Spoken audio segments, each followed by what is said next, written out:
Hey dude, I was looking through my binder and I noticed all my Andrew Raycroft cards were missing. Well, that's because I'm looking at them and it's not Andrew, it's pronounced Tuca. What the? Dude, just give me back my Raycroft. His name is Tuca. Okay, don't make eye contact, walk away slowly. Boom! You ready? Ding ding. Big news. What? Whoosh. Seriously? No pigs yet. What? What was he doing? Wow. Bring him on. Beautiful.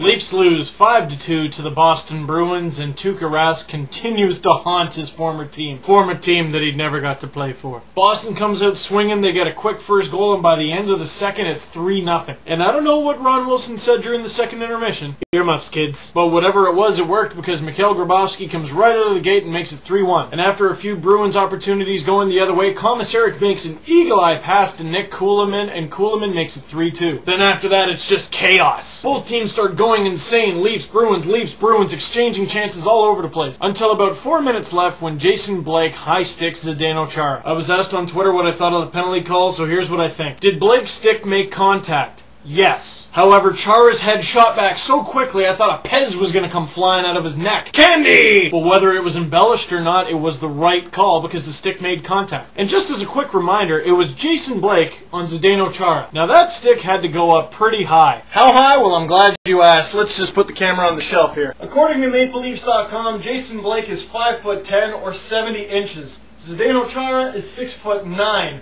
or 81 inches.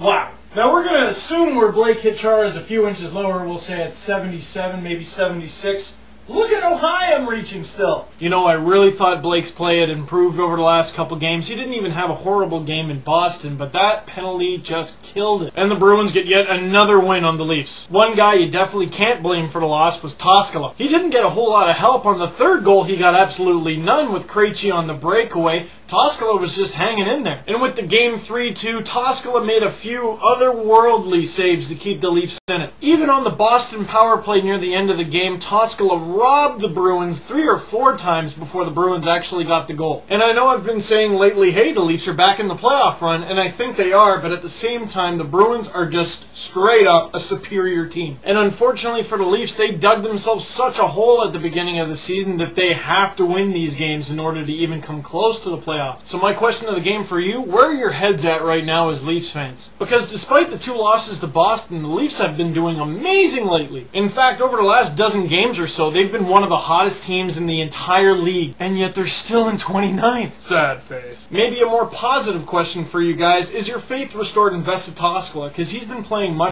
better lately. He's just one of the many great Finnish goalies in the NHL. Yeah, Boston's got one too, and it's not Tim Tomalainen. Dude, the Leafs traded Rask years ago. Let it go. No, letting him go was their first mistake. Leafs lose 5-2 to the Boston Bruins. Add me on Leaf Space, Facebook, and Twitter. Let me know, guys, that the Leafs have what it takes to beat the Caps on Saturday. I'll see you then.